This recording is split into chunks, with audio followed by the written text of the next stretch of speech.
So we have pre-drilled pilot holes to make sure that your hinge is straight. Put the hinge in here, pull over the screws. So this is one of our flat pack units, and as you can see we've actually got pilot holes for the back plates. So this obviously makes it easier to line up as well.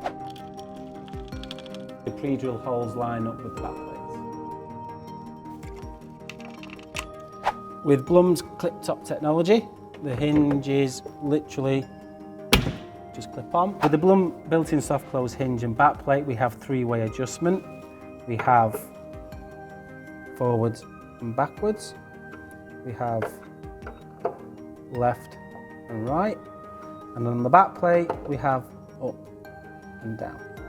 So on the Blum built-in soft close hinge, you can actually turn the soft closer off. To do this, we press this little switch, and then we close the door. You will hear a click,